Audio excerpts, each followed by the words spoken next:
So, let me welcome all of you to our what we call a flagship seminar on a subject that I think all of us should be interested in, which is India's new growth recipe. Shishir, I hope you're not doing any false advertising uh, in that there's first of all that there's a recipe, second if it's about growth, and third whether it's new. So you have a lot of things to prove in the presentation. So I think just in terms of the subject, very clearly, um, I think we need to remind ourselves, particularly having gone through COVID and everything else associated with COVID, and also all the uncertainties in the world today, and something happens just when we think we've gone over uncertainties, something else happens. But I think that we still need to keep our eye focused on faster economic growth, because that's really the main recipe for improving the well-being of all people in the country. So, as I understand it, during the very fast growth years of, say, 2002 or thereabouts till the mid 2010s, we had high growth, very high growth, and according to some calculations, multi-dimensional poverty, as they call it, reduced significantly from 55% to 28%. Again, these numbers are all subject to all kinds of measurement assumptions, etc. But the point is, I think any which way you measure the fall in poverty in those years is very, very large. And that's to say that uh, often people say, look, growth is not important. They need to think of whole welfare and so on. So I think the point is that to improve the well-being of everyone, growth, at least according to our thinking, I should say my thinking, is very important. And now, of course, particularly going into the next 5, 10, 15, 20 years, there are all kinds of headwinds that the world is facing, and therefore we are facing. One, of course, is a huge demographic change in terms of certainly it's already happened in Europe, it's happening in China in a big way. It'll happen with us, little sort of. It still already happened beginning, but it happened a big way as we go along, but everywhere. So that's a headwind in the sense that there'll be lower incremental demand for goods and services all around the world. So one can expect a global trade slowdown, which has already been taking place. Um, just make sure that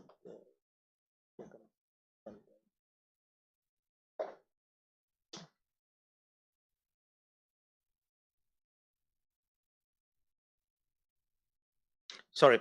Um, so um, so now it's very, very important to keep our eyes focused even more on growth, because given the Russia-Ukraine war, the whole change in geopolitics, one of the ways I put it in terms of geoeconomics is that after 200, 250 years, we are entering a new epoch where the fulcrum of the global economy is the process of moving from the mid-Atlantic to somewhere between the Indian Ocean and the Pacific Ocean. So this after 250 years. So this is really a big deal, actually, and the world has got to get used to it. And we're already seeing the impact of that on some of the global trading system, global economic governance, and so on.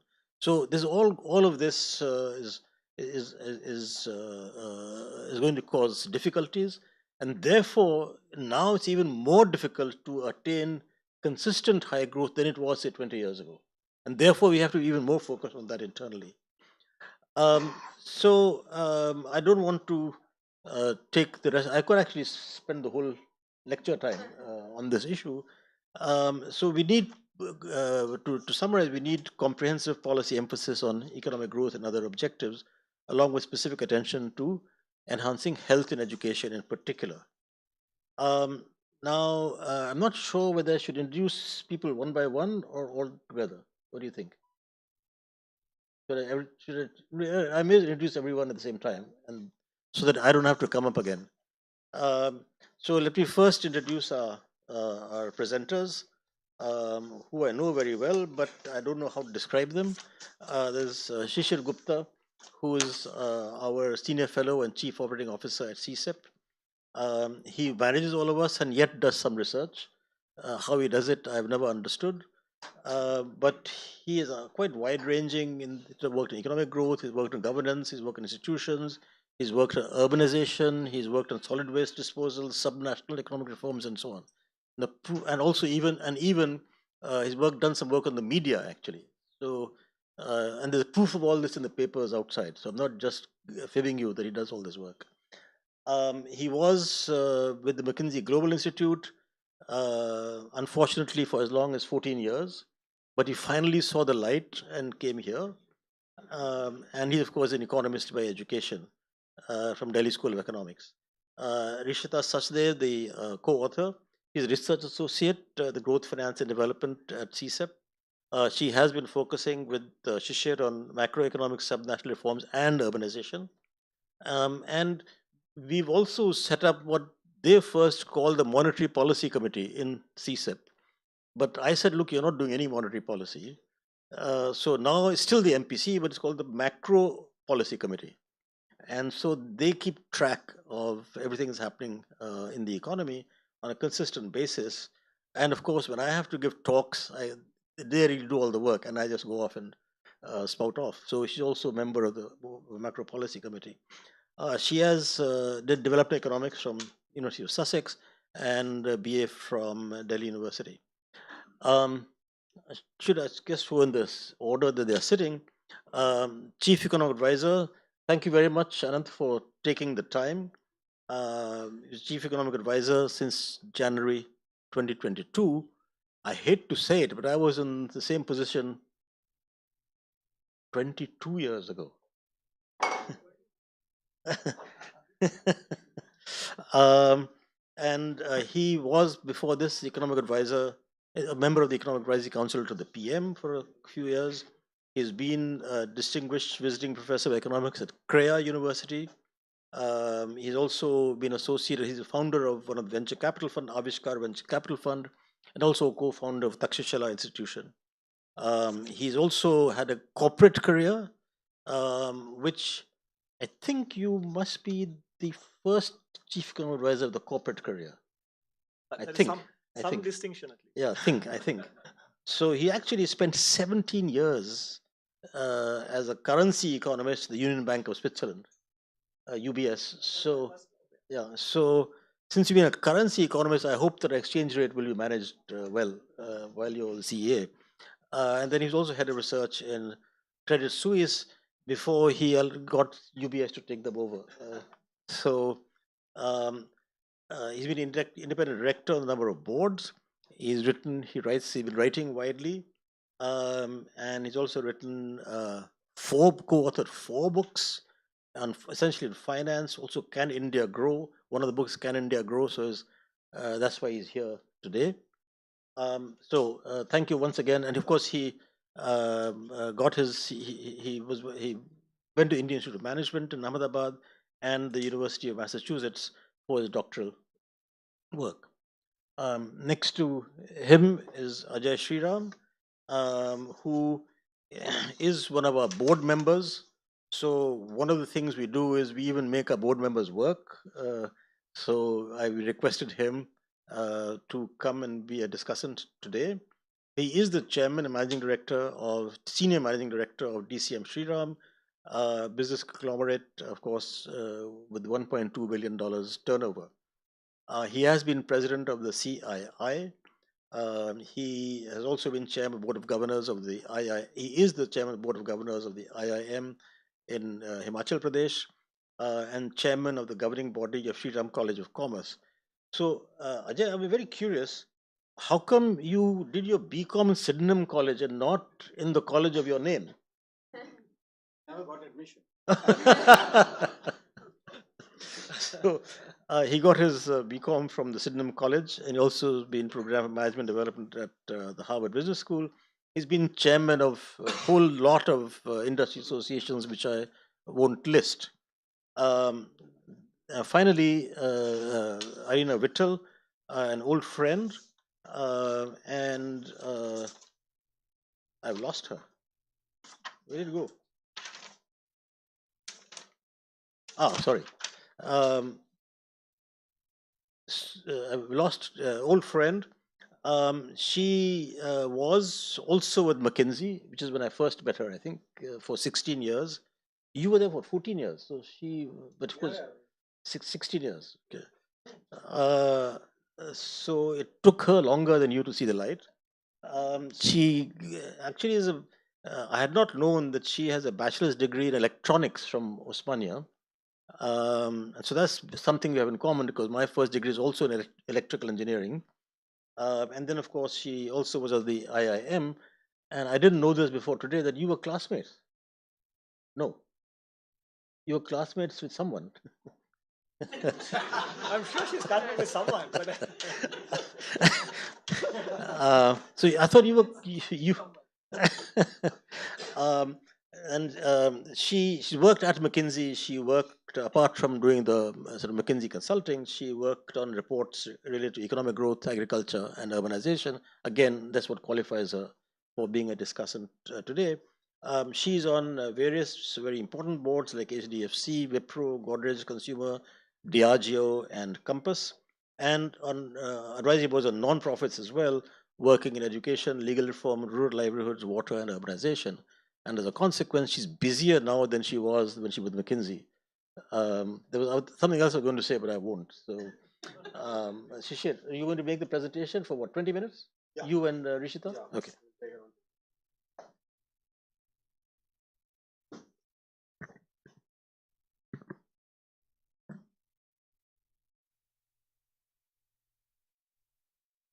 Good afternoon, everyone.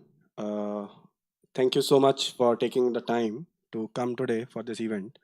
And I feel absolutely honored to be standing here and presenting to such an illustrious panel and audience, both in person and online. Over the next 20 minutes, we are going to present key findings of our paper on India's new growth recipe that we released a couple of months back. And let's see how true we stand to the title that we have given to the paper, as Dr. Mohan was asking. So the motivation for the paper was simple, right? I mean, there is broad unanimity now that India's growth was slowing down even before the pandemic, right? And Dr. Mohan alluded to it that we need to accelerate growth going forward, since we are now out of COVID, hopefully, because it helps us achieve provide gainful employment to people, poverty reduction, etc. Right? Now, when we talk of faster growth, one of the things that there is a lot of debate is what is needed for faster growth, and there is a whole set of unfinished agenda of reforms, right? Right from reforming the labor markets to capital markets to improving human capital in terms of education, health, to physical infra, right? And even governance, right? Now, the question is, are these the binding constraints? That is, if we don't improve these, then we will not get to faster growth. And we were not sure if that is the case because these weaknesses have been with India even during faster growth years. The question is now, going forward, what is the key to unlock faster growth in the future? Right? I mean, that was the question we asked ourselves. The time frame we have taken for the study to analyze India's growth performance historically is from 94 to 2020. So we took out 2-3 years immediately after 91 crisis, and we have not incorporated the COVID years. And we see that there are 4 distinct growth patterns. I mean, the line indicates real per capita growth annual, and we see 4 distinct growth patterns. The first decade from 94 to '04 is what we call consolidation. The next 4 years is what we call surge, followed by correction, and the last phase is the slowdown.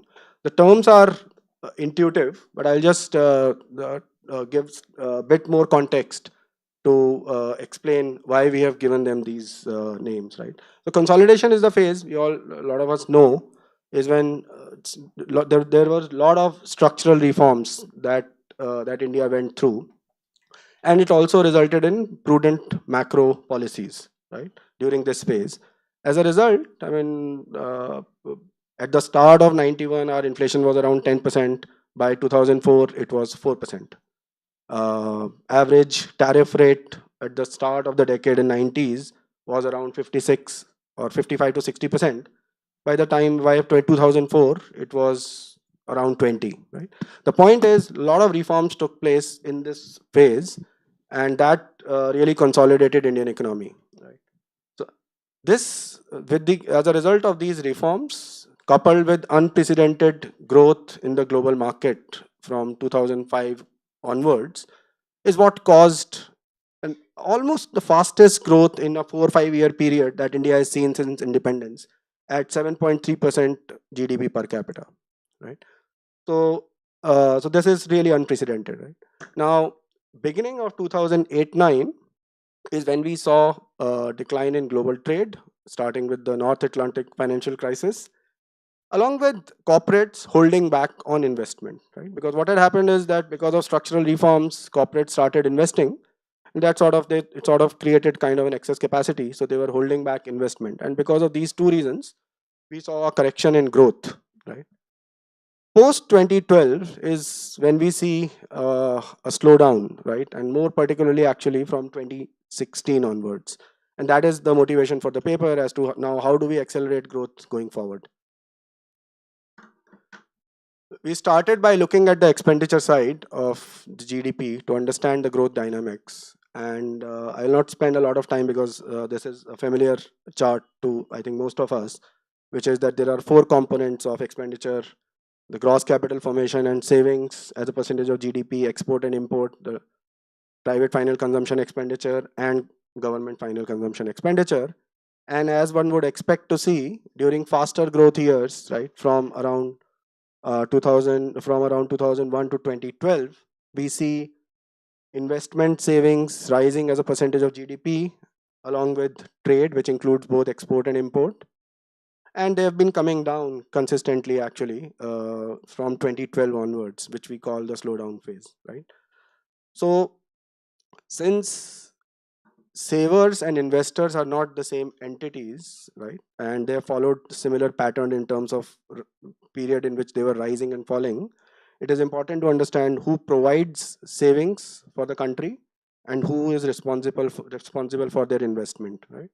So this is a breakup of aggregate savings and investment for these illustrative years between the key components, right? The household sector, private corporate sector, and public sector. What is stark is that households provide bulk of our savings, right? Around 60 to 70% of all savings come from the household sector. Now, I would like to point to this trend, which will become an important element of discussion later on, is that for longest periods in history, households were saving more and more. But over the last few years, last 5 7 years, there is a dip in household saving, right? And we'll elaborate on this later on. On the investment side, it is important to note that when India was growing fast, we discussed that between 3 to 4 to, let's say, 11 to 12, right, during surge and the correction phase, it is the corporate sector investment which really picked up, right? So investment was led by the corporate sector, whereas households have been providing bulk of the savings. Now, this gives us three proximate indicators of growth, right? Namely, exports, corporate investment, and household savings. So we'll now try and explain what drives these proximate indicators of growth in terms of the fundamental drivers, the transmission mechanism through which it happens, because that is then the key to understanding the role of large firms. And it is important to realize that large firms have already played a big role in driving India's growth so far. And what we are talking about is their next phase where they become globally competitive. So we start with GDP growth. We talked about exports, corporate investment, and household savings. Exports are driven by two big elements. What is the global economic environment in terms of global trade, in terms of world trade, and what is the level of reform in terms of encouraging competition and macro management of the domestic economy, right? Corporate investment, and I want folks to just pay more attention to this. Corporate investment to GDP can be broken down into two neat elements, right? What is the share of corporates in GDP, which is formalization, and a business cycle element, which is how much corporates invest as a percentage of their sales. I mean, this is important because when we talk of corporate investment to GDP, we normally talk about corporates investing or not investing without realizing that part of it is also driven by the size of the corporates.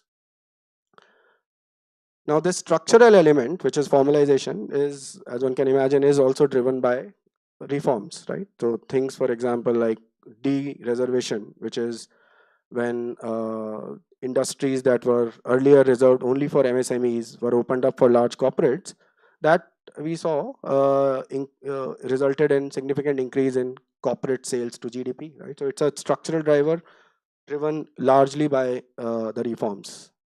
Business cycle element is driven by essentially what is the outlook of growth in the domestic economy, and what is the stance with respect to global economy, right?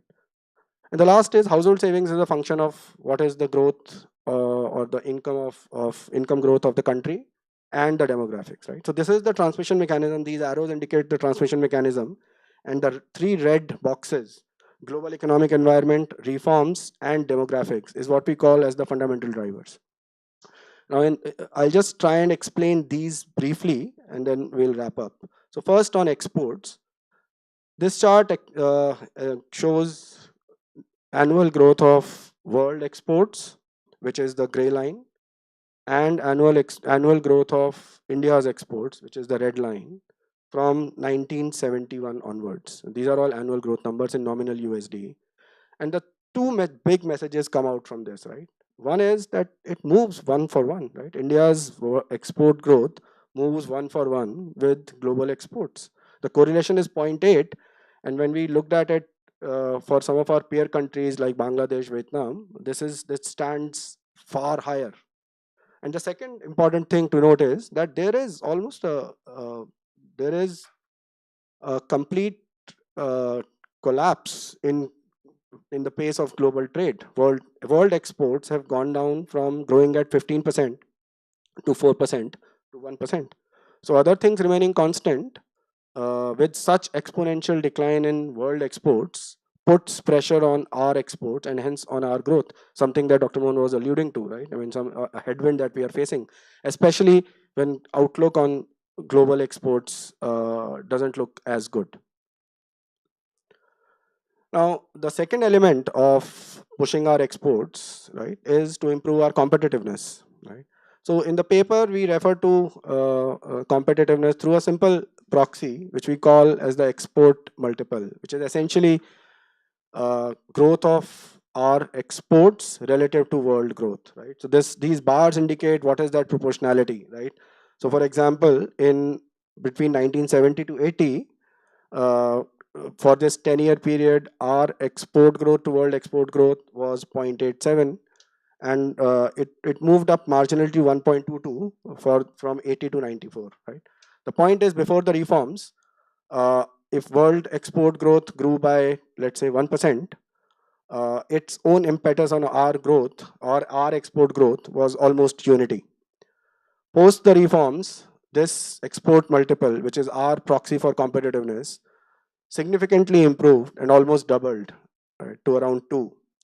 But this has remained static since 2004 or thereabouts. So the point is, from an export perspective, either the global economy or the global trade needs to pick up, which it is unlikely, and or we can become more competitive. And right now, at least from this metric, that doesn't seem to be the case.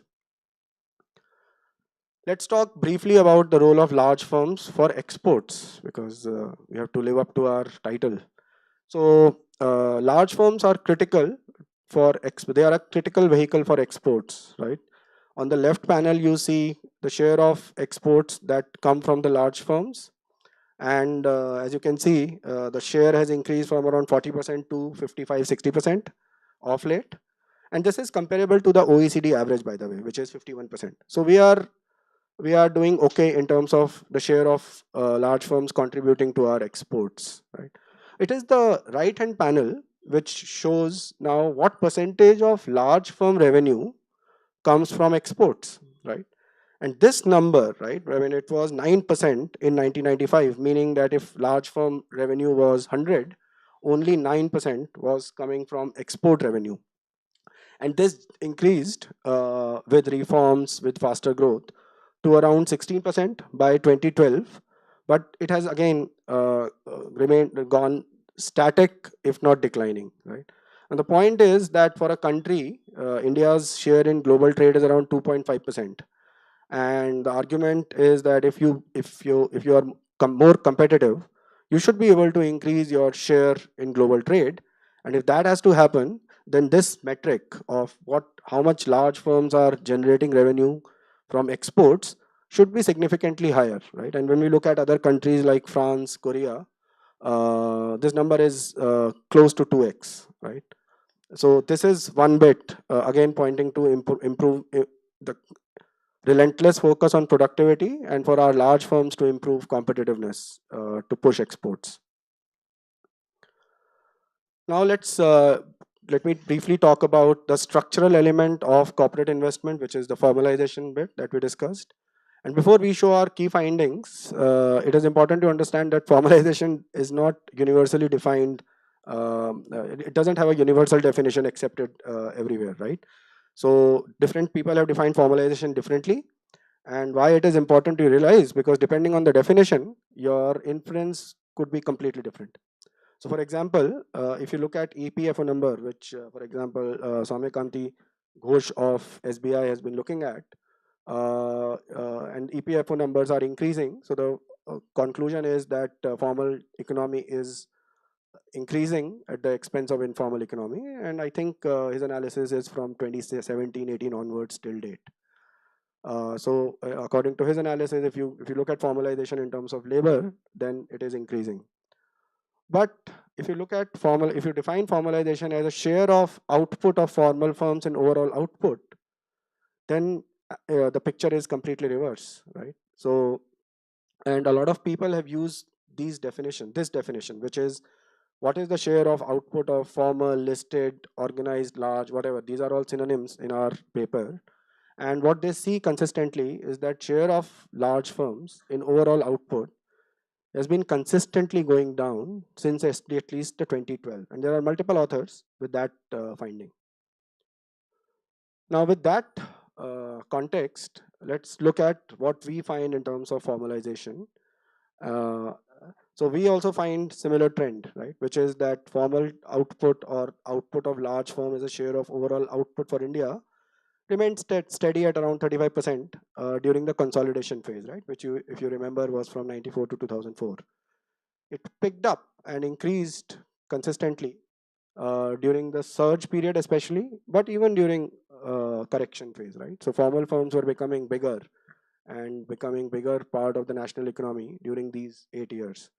But since then, their share is coming down, and this is consistent, as I just explained, with what others are also finding using the same definition. Now, it baffled us a lot actually as to what can explain this decline. I mean, the increase in formalization comes intuitive, right? That okay, once you're reforming the economy, giving space to large firms to grow, then their share will increase, right? But what can cause this share to decline? And we argue in the paper that it is actually a lot of large firms going bankrupt, creating NPAs. That is that has caused this decline in formalization, because it mirrors actually this increase in NPAs that we plot on the lower panel, right? The public sector NPAs are in gray and private sector NPAs are in red. Yeah, this is for the bank. Yeah. So one would ask, right? I mean, what is so special in large firms that when their share increases, growth increases, and when their share goes down, growth goes down? One, again, simple way to look at it is their relative productivity to informal sector, labor productivity. So these bars indicate what is the ratio of labor productivity of formal sector to informal sector for 2 years, 91 to 2018, because that is broadly the time frame we looked at.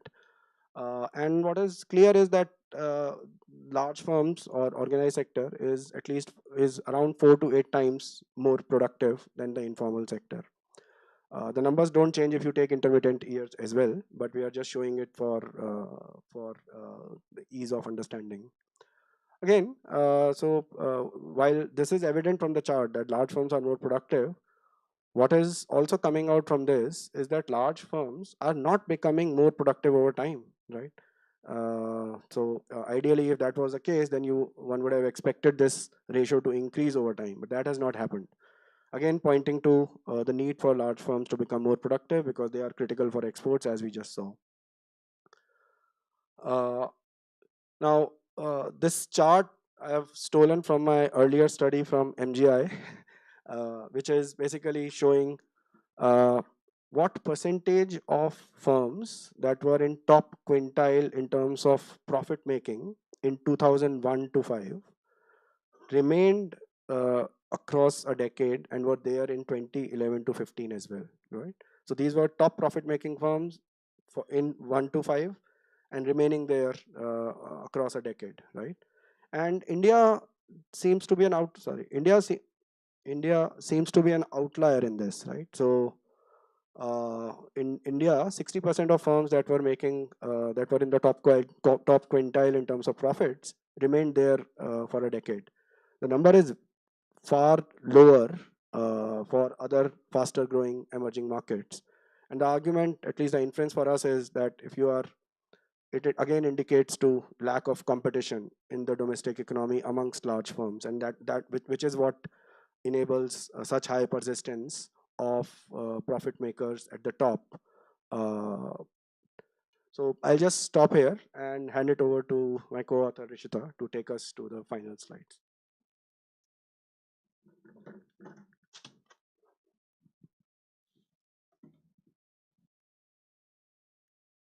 As mentioned before, corporate investment has two components. One is the structural part, which Shishir talked about. The other is the business cycle component. That is corporate investment to corporate sales ratio. This is the data we get from CMI Provis. So what we noticed was, and this is what corporates invest to build their capacity and to run their operations. So what we noticed was during the high growth phase of 2004 to 8, this was significantly higher than the average. Average is the blue trend line that's going around, with its peak in 2008 at more than at 7% higher than average. Since then, it has been declining. However, just prior to COVID, 2018 and 2019, we see that it averaged, and in 2020, it was higher than average. This indicates that even the economic growth was falling and corporate investment was also declining, business cycle, the part of corporate investment didn't have much contribution to it. It was more due to structural factors like formalization. Now, this ratio of business cycle is driven by two factors. One, profitability of firms, and second, growth outlook for India's GDP. So, one thing when we noticed was that projections are significantly higher than actual since 2017 onwards. This is the gray area, and the difference between the projected GDP growth rate for India and actual keeps on increasing. And businesses tend to increase their investment when they project a higher growth rate. So once businesses rationalize their expectations, this may not, the high upward trend of business cycles might not hold good. The third critical element of GDP growth for India has been household savings. Household savings have been consistently rising since 1950s. It was at 7%, increased to 12% in 81, to its peak of 25% in 2010 consistently. Since then, it has been falling to 18% in 2016 and 20% in 2020. This consistent decline over a long term period of 10 years has never been seen in India's history regarding household savings. Previously, we have had a decline of 2 to 3%, but that's also over a short term period. Given that household savings account for 65% of your national savings, and savings are a necessary condition for corporates to invest, it becomes essential to understand why this decline is happening. In literature, there's no consensus for which explains this decline. There are various reasons which people point out to. One, it could be due to increase in unemployment, or due to increase in out-of-pocket expenditure, or due to implementation of demonetization and GST, which was detrimental for quasi-corporations. Quasi-corporations come in for calculation's sake, come in household sector, or it could be due to increase in household debt. According to us, one of the contributors to decline in household savings could be drop in share of young cohort in working age population. There are two major determinants of household savings. One, your per capita GDP, which consistently is rising, and and your demographic dividend, which is your working age population and total population. That's the age group between 15 to 65 years. This population share has been consistently rising over the years, and currently we're about 65 to 68%. This cannot explain why we have experienced a dip in household savings. Literature also refers to this group as the savings class. According to us, we broke down this working age population into two cohorts. The younger cohort of 15 to 45, 44 years old population over the total working age, that they have been experiencing a decline since 2001. From 77%, they have dropped to 73% of total working age. We believe this is the population which has a higher saving rate compared to those above the age of 45. Global evidence also collaborates with this. In US, share of savings as a percentage of income peak at the age of 40 to 45 years. In Singapore, people in the age group in their 20s save 35% of their income, higher than what older generation saves, those in the age group of 55 to 65 at 29%. This makes sense for India as well, because once a person reaches the age of 45, the financial burdens increase due to family obligations. For example, increased expenditure on the children's education or children's marriage. In India, especially rural India, marriage costs can be 6 times that of family income. Now, in terms of global standards, a 20% savings rate, household savings over GDP rate, is pretty high. For example, for China in late 2000s, this household savings to GDP ratio was 20%, and while the working age population was 70%. So it's good that our household savings ratio is high. But going forward, it is possible that households can no longer provide the impetus to savings which is needed for economic growth. Finally, we have in our presentation and our paper, we have narrowed down to three fundamental drivers of India's growth. First, global economic environment, which we don't expect to be as conducive as it was in the high growth phase. The demographic dividend, which will probably not contribute to household savings or increasing national savings as it once did. The third important component was economic reforms. Economic reforms had accelerated India's growth by creating a competitive economy and provided us with macroeconomic stability. And large firms played a very important role in it. Given that our competitiveness is stagnating now, India's new growth recipe should focus on improving competitiveness of large firms by making them global champions. Thank you, everyone.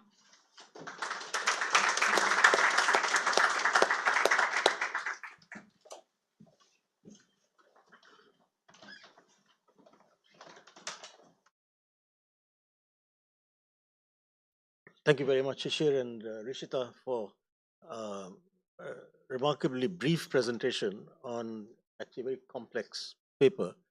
As you know, I don't agree with you with everything, but many things I do. However, I'm not a discussant, so I'll keep quiet. Anantha, can I ask you to start off? 10 minutes? Yeah? Is that okay? Yeah, it's fine. Make sure that I don't overshoot. Don't undershoot, we can overshoot. No, I prefer rather to undershoot than overshoot.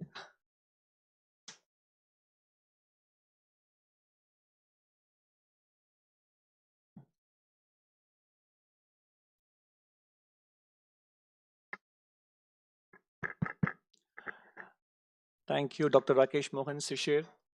Rishita and other members of CSEP for inviting me to this panel discussion and to um, also had an opportunity to read the paper and the presentation before I came here. As Dr. Rakesh Mohan said, it was a good marketing click and bait title, New Growth Recipe. And I think they fairly succeeded in living up to the expectations created by the title of the paper. But Sushil made a very good point at the beginning. He said some of the constraints that we routinely identify as holding back India's growth have been with us in the past. If anything, probably they were more binding than they are now. And that didn't prevent India from experiencing episodes of good growth. In the mid 90s, in the mid 2000s, starting from 2003 all the way until 2012, with the exception of 2008, 9, etc. So, therefore, we cannot point to them as the reason for growth stagnation, because those constraints were there and more binding. So you must look at incremental factors that contributed to the growth slowdown in the pre-pandemic years. And I think that is what we had attempted to do in the economic survey of this year, which came out in January.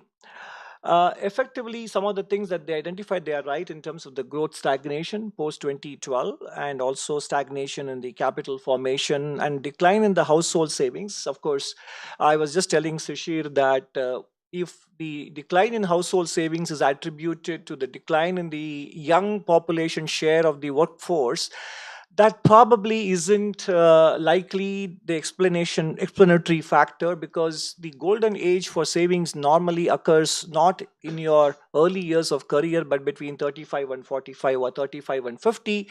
In fact, these days, as retirement age goes beyond 60, the peak earnings probably continues until 55 or so. Then you start drawing down on your savings. So the decline in the share of young workers from 77 to 73, in my opinion, cannot be the explanatory factor.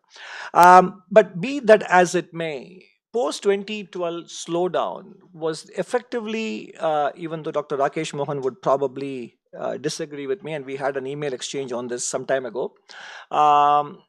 It was, in my opinion, and I sort of hold on to that, it is a classic financial cycle distress that India went through. If you look at and BIS statistics itself provides you enough information, because they give you the breakdown of the private, private, non-financial private sector, non-financial private corporate sector, then the entire non-financial sector, which includes government, the public sector as well, etc., etc. You can look at the debt ratios. So, and also look at India's own banking system credit to GDP ratio, which you can get from RBI data or from BIS. So between 1980 and 2000, our banking credit to GDP ratio was stagnating around the mid 20s, mid to high 20s as a percentage of GDP. Then in the decade between 2000 and 2010, it jumped, the ratio jumped from 28% to 55 or 58% of GDP. So massive credit growth, expansion of banking credit. And not only that, other sources of capital flows happen from external sources as well. So the non-financial private sector or the non-financial private corporate sector debt to GDP ratios went up by anywhere between 30 to 40 percentage points in the first decade. And naturally, that led to overinvestment, partly because of the optimism engendered by the creation of the acronym BRICS, and we felt that we were the next China, etc. Excess investment boom, excess credit boom, and then the second decade of the millennium was all about digestion of that excess credit growth and excess investment. And that is why you had a capital formation cycle that stagnated. And you can look at it from the data on the import of capital goods as well. Import of capital goods declined throughout the second decade. If you look at data from 2012 onwards. So we basically, pre-pandemic itself, we went through a period of classic financial cycle repair, credit cycle repair, which is what brought down, and also it was naturally, unsurprisingly, accompanied by a slowdown in the construction sector. Real estate cycle also slowed down. So those factors largely explain India's growth slowdown, when we don't have to look for innovative ad hoc one-off explanations. And what has happened is that the financial system has been repaired. Banks have been recapitalized, they have increased their provisions, non-performing asset ratios have come down, and corporate sector has deleveraged.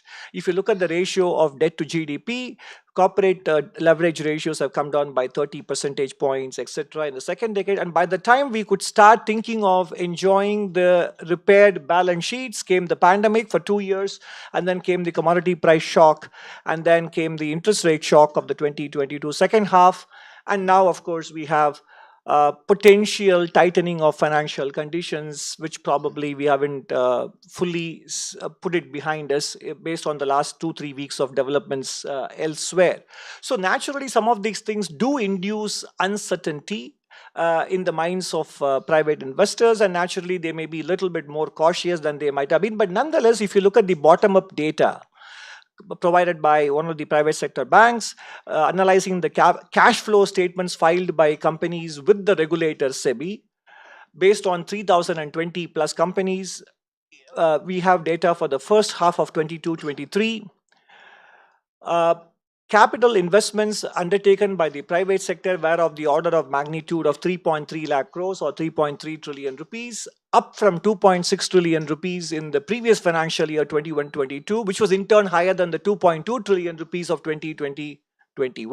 So effectively what you are seeing based on first half data, private sector capital formation is indeed picking up, and on top of the public sector capital formation, even if we exclude the 1 lakh crore interest-free loan, etc., we are talking about somewhere between 6 to 7% of GDP in terms of overall capital formation ratio. And therefore, and the real estate cycle also is beginning to pick up. So even without going into additional improvement that we could make that could improve India's growth rate, the very turnaround in the financial cycle and therefore the capital formation cycle that I still see unfolding in the remaining years will restore growth to the extent of, on an average in real terms, of around 6.5% of GDP.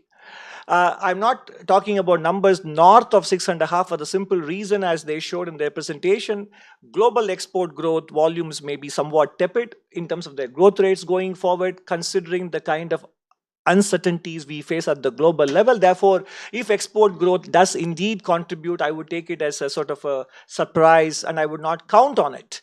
But nonetheless, it is heartening to see the resilience of growth rates in services exports, and the Commerce Minister was right in saying for the full financial year 22-23, we are likely to see a number which is slightly north of $750 billion in terms of overall exports.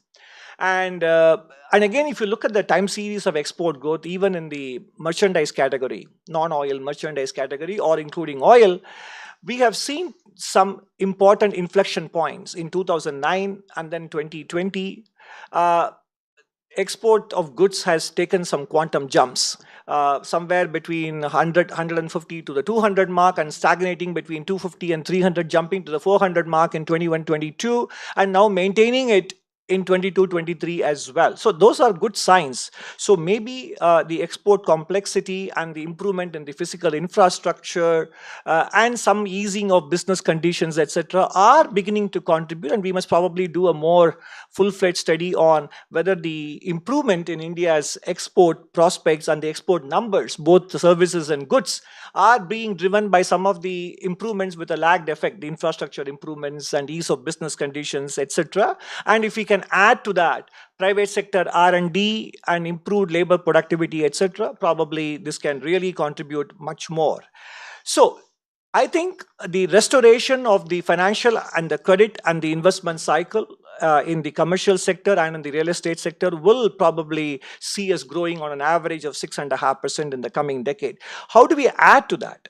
In terms of additional growth recipes, much of it has to come from state governments, because issues like health, education, labor markets, land markets, etc., are largely in the realm of state government. So therefore, state reforms in these areas and in terms of service delivery and in terms of preparing the young workforce to have the right kind of skill set for the next 20, 30 years in terms of education reforms. Those initiatives, in terms of the onus largely rests with state governments. Definitely the union government has a role to play, but state governments carry a higher degree of role and responsibility there. At the union government level, what I would say, what union government should do in terms of contributing, there are many things which we can talk about, but I will just keep to one important one.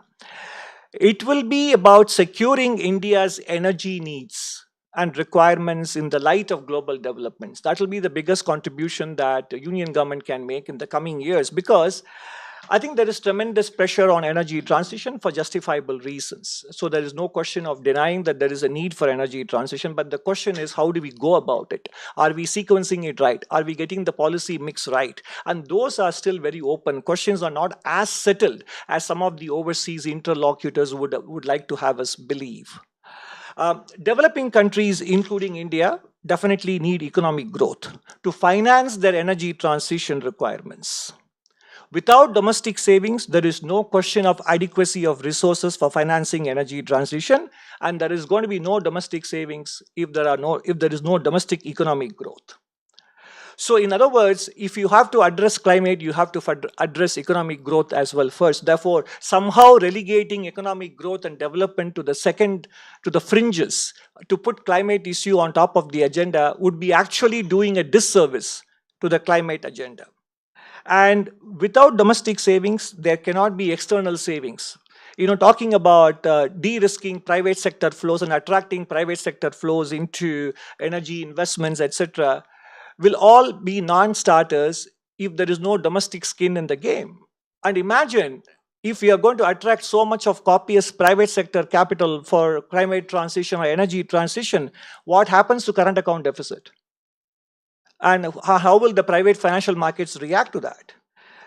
Therefore, we have to understand that we have to get the energy transition and the financing of it right, and that requires emphasis on economic growth for developing country. That includes India also. And more importantly, without domestic growth, there is no social stability nor public acceptance of some of the behavioral changes we would like them to make to succeed in energy transition. Look at the reaction to the pension reforms in France, for example, or for that matter in 2019, the Yellow Vest resistance. So we can't tell people that carbon pricing will push your energy prices higher, and it will all be a matter of a year or two before economic growth is restored back to the pre-energy transition years. That's not going to happen. We have to be candid, we have to be honest, and we have to understand that there will be growth sacrifice. And I'm glad that people like Professor John Pisani-Ferry are talking about the short-run macroeconomic consequences of energy transition, even in the European context. And the more important thing is we haven't defined the horizon of what the short run is. It's not going to be 1 quarter or 2 or 4. It could be 3 or 5 years or even longer.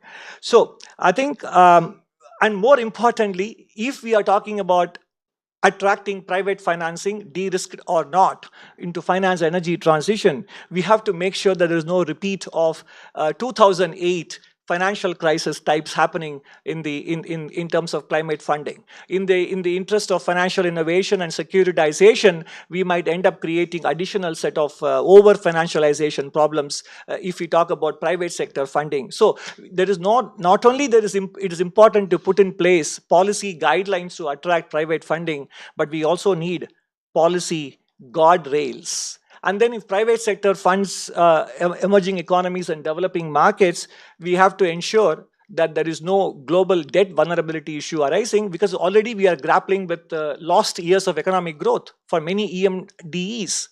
And they have a debt issue to tackle. Now, if we talk of relegating public sector financing and talking about de-risking private sector capital flows, then what are we going to do with respect to their debt burdens, their debt servicing affordability, debt servicing capabilities, etc.? We need to think through all of this, because we are interested in ensuring that there is a smooth energy transition, that there is a concerted effort to reduce global warming, but we have to get it right, and right in terms of sequencing. If we don't do that, then we will be worse off than where we started off with. And that is the contribution that at the union level and at the level of think tanks, etc., we can contribute to ensuring a proper growth recipe. Thank you very much.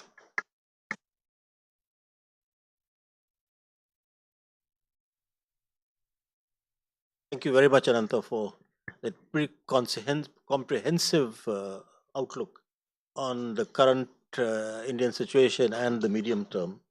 Um, Ajay, can I ask you to go next? Just the order of where you're sitting. Good afternoon, everybody. Rakesh and team, thank you very much for inviting me to share some thoughts today. You know, when I went through the heading of the paper and the topic today of India's new growth recipe, it has to be much wider than what was covered in the paper. The growth recipe has to be across the manufacturing sector, the services sector, and the agriculture sector. We can't forget agriculture because 60% of our population is there. In spite of that, the growth in agriculture has been fairly slow over many years. In terms of percentage of GDP, it's not grown as much. But I'm not going to talk about agriculture today. If there's time, we can discuss it later. But I think on an overall basis, manufacturing itself is very crucial and very important. Where we are today at 13-14% of GDP, our target is to go to 25% of GDP. Now, that requires a lot of effort, a lot of effort. I must mention that I'm not an economist, so I can't debate or talk about numbers which are projected here. That's a strength.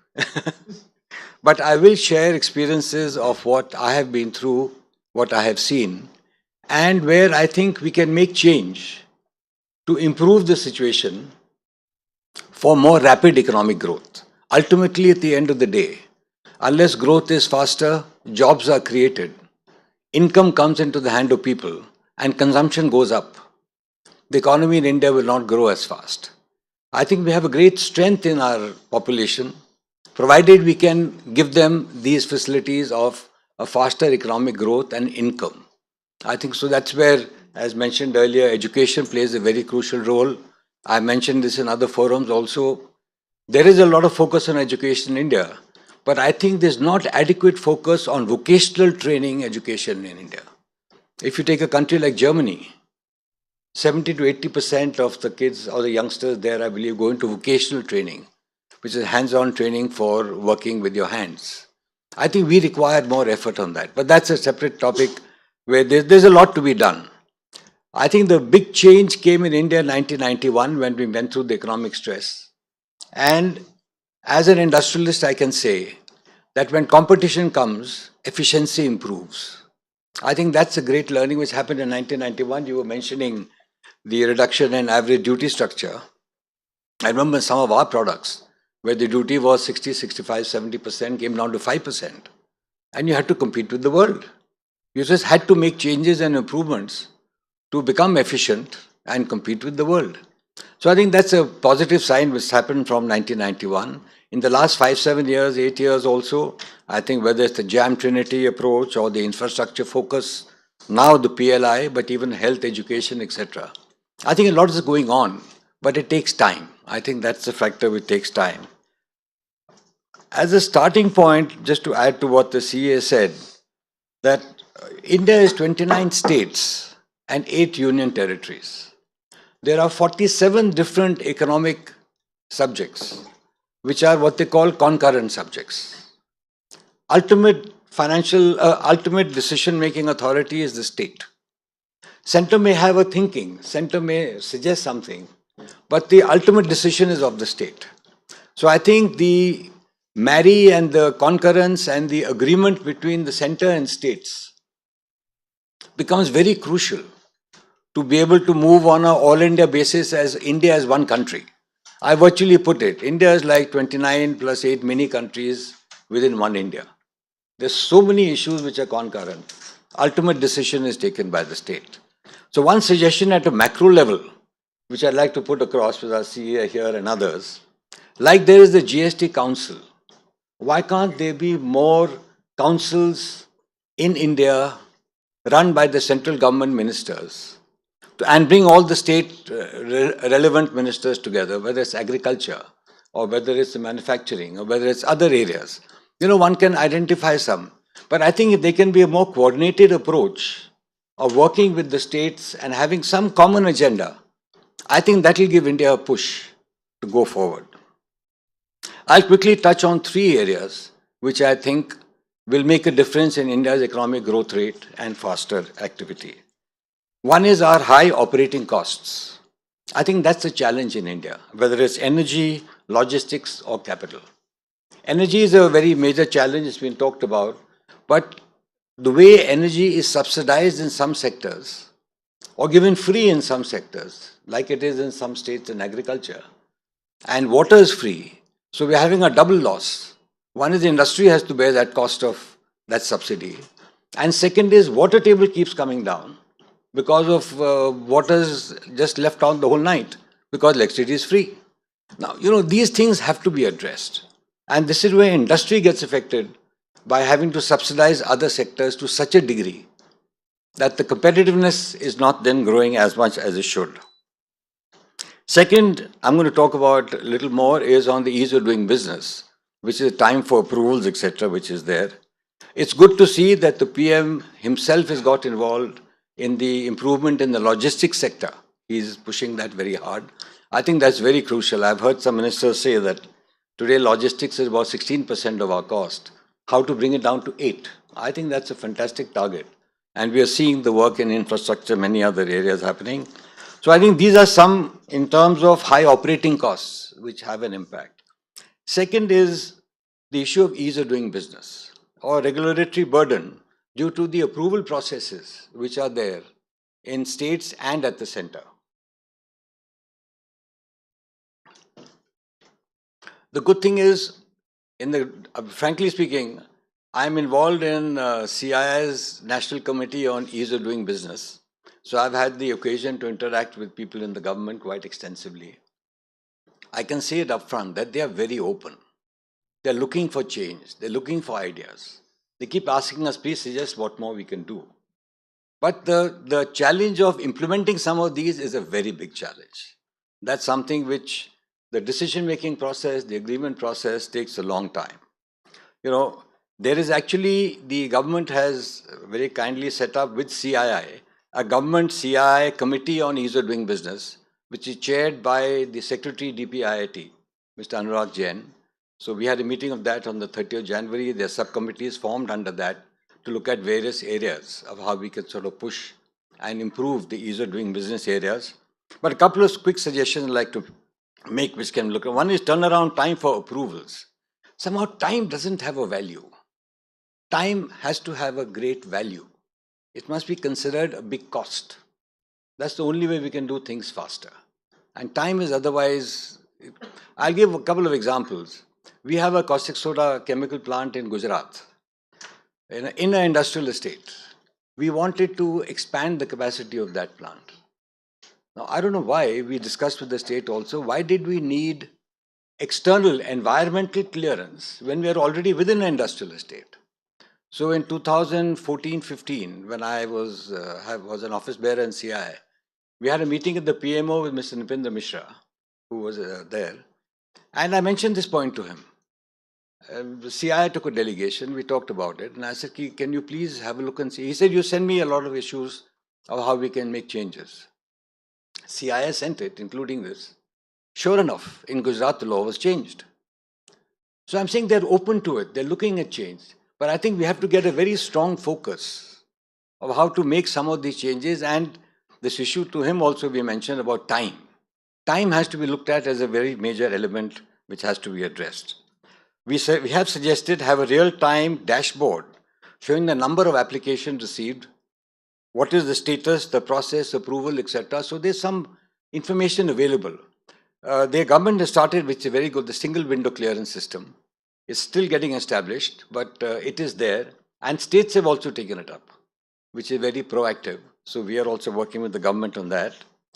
We've also suggested to have a central grievance mechanism under supervision of Secretary DPIIT.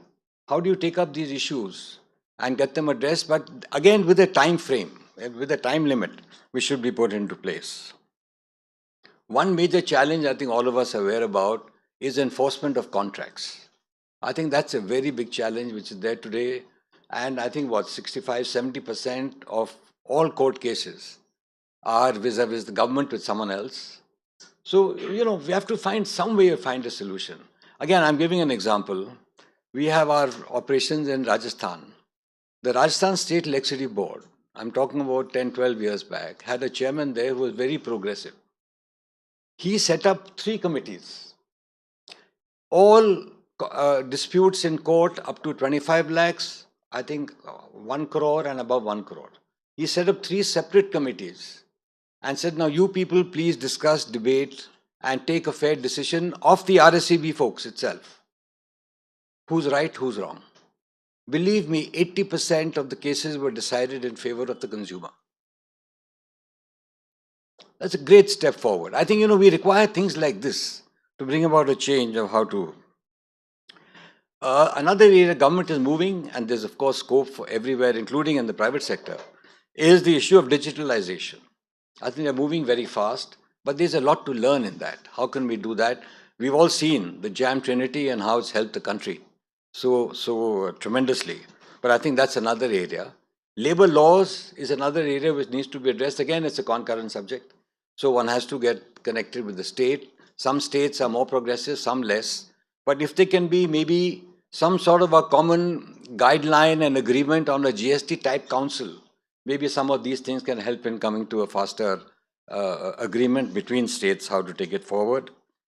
Another issue we've raised, and government has moved on some, but we need a lot more to be done, is how can we make penalties not criminal? Today, the number of penalties, a number of issues which have got criminality behind it, which are not really criminal in nature. I think we need to address that with a more open mind. And penalty aap kariye, financial penalty kariye, do whatever you like. But don't make it to that where you have the directors, independent directors, everyone. Again, one of our companies, prior to the restructuring of DCM, I'm talking of maybe it was 87, 88, in our distillery in Dorala Sugar Factory, a case was filed, and about 7, 8 years ago, the director still alive had to go to a court in Allahabad for that. I'm saying that we have some way of sorting out these issues to penalties ka. And last in this ease of doing business, there are many points, but I'll just make the last point on this is, I think electricity and petroleum, both these items should come under GST. I think that will actually help in terms of easing the process. You have a set of some uniformity all over India. I think some of these things really help as far as industrial growth is concerned. And last, I'd like to mention a little bit on corporates itself. I think corporates themselves have to do a lot of work. There's no two ways on that. I think we ourselves, and we've talked about it in various business forums, industry forums, of how do we improve our own efficiencies? How do we work towards becoming world class? How do we learn from outside? How do we bring about the changes which can actually upgrade the quality and provide a better customer experience? I think that's the most important thing at the end of the day. How can we do that? I think more research, as the CA just now mentioned, R&D. We need to spend more. As a percentage of our GDP, etc., it's fairly small. So I think that is something. Some companies are doing more or less, but I think these are areas we need to do a lot more work on. This issue of large companies and large corporates is very true, but I think they have a responsibility to improve the efficiencies and work with MSMEs to improve their efficiencies and to improve their profitability and to improve their way of working so they become competitive on a wider scale. Again, I'm giving an example. Some of you may remember, erstwhile DCM Limited used to have a Vanaspati brand called Rath Vanaspati. It's a very old brand which was there, and I was working in that division, I'm talking 1985. We were getting containers in plastic containers to pack our Rath Vanaspati. We at that time were working with the vendor who supplied us those containers to see how we can improve his efficiency so that it's a win-win for both. I think corporates have to move a little more aggressively in also working. Maruti and a couple of other companies have done a great job. There's no two ways on that. But I think many more can do that. So I think that's where corporates have to work a lot. And I think digitalization is another area which requires tremendous effort in corporates itself. Ultimately, end of the day, as I tell our people also, I said, we get a salary because of a customer. So how do you give the customer a better experience? Something where we have an edge over competition, so that we are in a better position to carry it forward. So I think if you look at the agricultural, at the economic growth side, there are many areas to address. I've just shared a few which come to my mind of what we can look at from the point of view of manufacturing side. But I think the importance of the services sector and the agriculture sector cannot be downplayed, and they are very crucial where the potential is huge. So there are some thoughts, Rakesh. Thank you.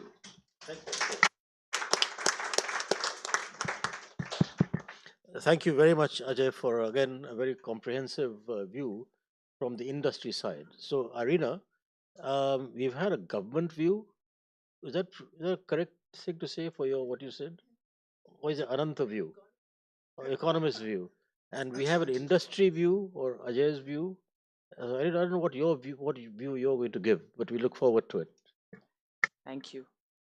I just have 3 comments. The first one is a piece of advice which you can ignore, Shishir. I think, a long time ago we were doing a report on urban, the one that you don't like, Rakesh. And one of the biggest problems we had was framing the issue. We is Yeah. The biggest problem we had was on framing the debate, because the moment you talked about urban, everybody said, but Gandhiji said India lives in villages. So it's almost as if urban meant not village. And large doesn't mean not small. I think if you think about large is a short code for productivity. It's a short code for resilience and the ability to raise capital. And most importantly, it's a short code for replication, because there's IP.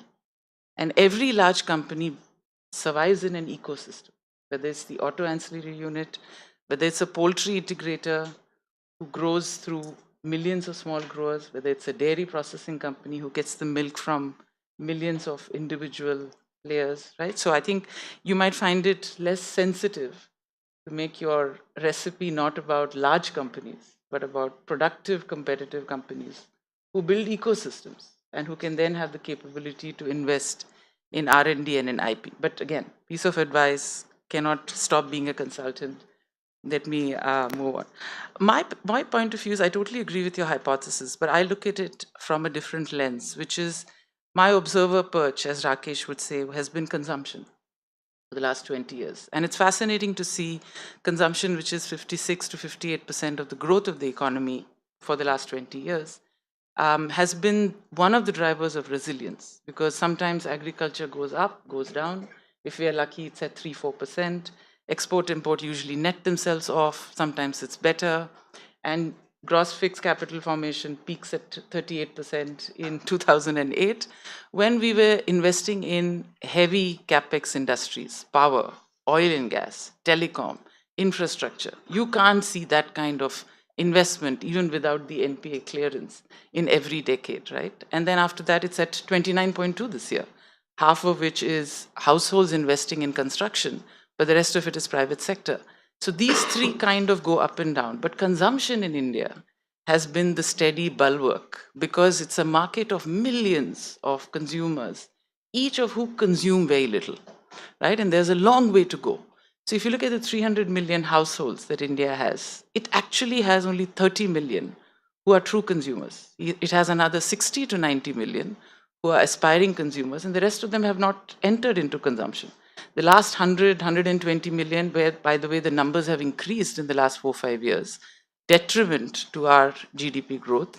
That's why Bill Gates spends so much of time here, because they actually need money. They actually need support. They need access to opportunity. So I look at this whole economic development from a very simplistic view of what drives consumption. And these are all interlinked pieces.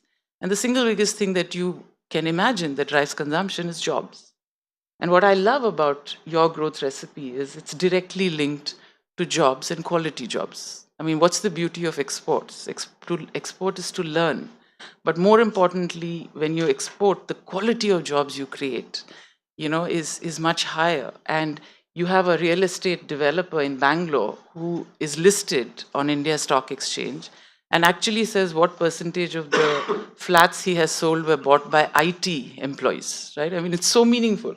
So IT at one level is 4-5 million people, but from a consumption point of view, Each one of them supports 9 people. The same thing is true of manufacturing, right? So to me, the heart of this whole thing for a country as young as India, where the total number of employed people has been 400, 420 million, but we are adding 10 million even at a LFPR of 40%, we're adding 4 million who are eager to work every year. The heart of this whole story is, are we creating jobs? We have aspirations, but if we have jobs, then the cycle will be terrific. And what I love about the story of yours is, if we are competitive, the jobs will come. Because if you look at when the jobs were created, they came because we built out infrastructure. The Golden Quadrilateral. Construction is such a huge driver of jobs at the skill level at which India is. If you look at China, where construction was estimated 6 but extrapolated 25% of the GDP, it took 250 million people for years. Now we have 100 million people, 12% every year, who are graduates. The bulk of India's population needs these kinds of jobs. So we need to have construction to kick in, and we need to have good real estate for that to happen. We need to have cities to become vibrant, because when cities become vibrant, the local government employs people to clean roads, to take care of sewage. Think of Bombay cleaning up its sewage system before the monsoons every year. That's people. You know, it runs schools, it runs hospitals. Our local government should actually be populated by 10 to 20 to 30 times as many people as we have, and they will all pay back for themselves, because property taxes can then be rationalized and collection of water bills can happen, and the cities will be able to raise more than 0.41% of their own revenue from city services, right? So there's a huge piece of job in that whole section. There's a whole piece of jobs, obviously, in exporting more. And our exports are as much agri. Agri has been always in the top 2, 3. And when you export mutton, and you're the 3rd largest mutton exporter or the largest cotton exporter, that's millions of people closer to the farm who are able to earn a little bit more. And at this stage of our GDP, just switching people away, 220 million in agriculture, just switching them away from agriculture itself will give us a GDP bump, because you're changing the mix of the economy. And this is what we need to do. And by the way, we've done this from 2008 to 2019. We took people away from agriculture. It's only in the last 2 years that they've gone back because of COVID and the second order consequences of our economic slowdown. But that itself is terrific. And then social services, whether you talk of health or you talk of police safety or you talk about schools, we need to employ more people, whether they are para-nurses, whether they are teachers, whether they are policemen. I mean, we complain about our police, but 40% of the police numbers that have been allocated, the jobs are unfulfilled, right? So this country can employ 1 million more nurses, 500,000 more doctors, almost 1 million more police people. I'm not even going into the army. So to me, the heart of this whole thing, if we become competitive and if we have large players who create ecosystems, then we will create jobs which will drive 55-60% of the growth, which is consumption.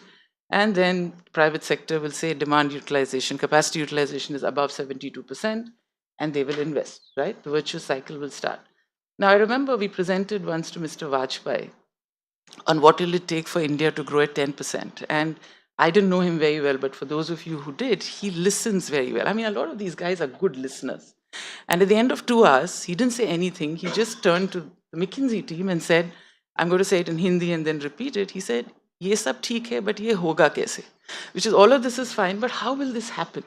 Right? So the real question in India is, how will this happen? And wherever I have seen this happen, whether it is 91, whether it is 2001 to 2003, it was a confluence of 4 soft things. One, economics was on the political agenda. At that point in time, you could take the manifesto of any political party, and they were all talking about the same stuff. In 97, you guys will laugh, CPIM from West Bengal hired McKinsey to do a project on growth. And the Economic Times had an editorial which said, CPIM, M now stands for McKinsey, right? But I'm telling you, there was a period in India's history when economics and politics was aligned. Ireena, that's why they've died.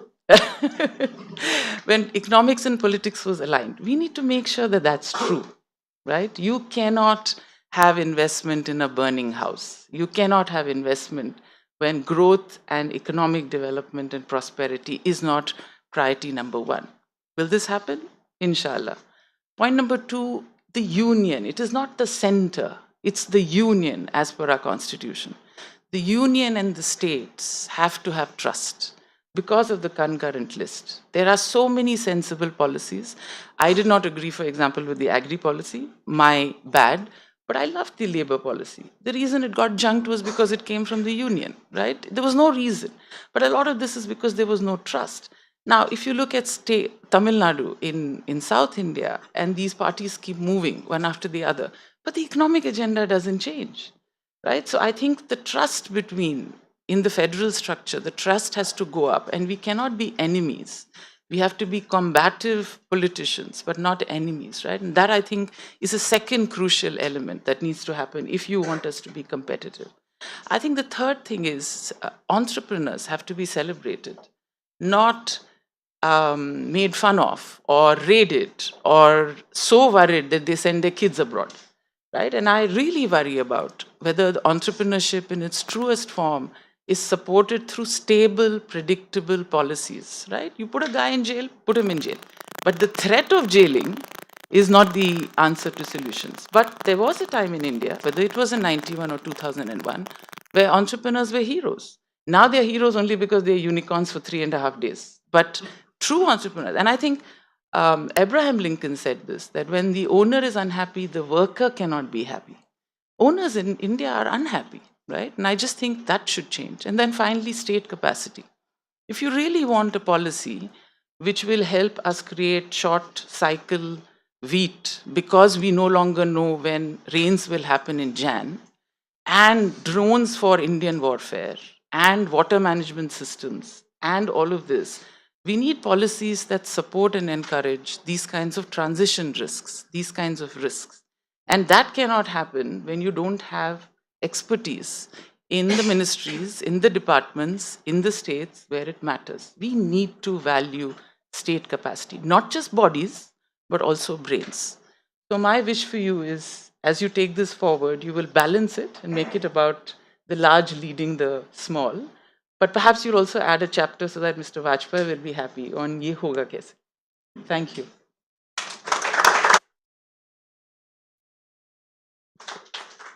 Thank you very much, Ireena, on Mr. Vajpayee.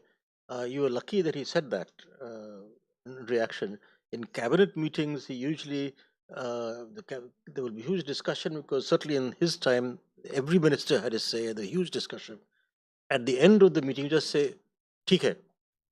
And everyone was wondering what was decided.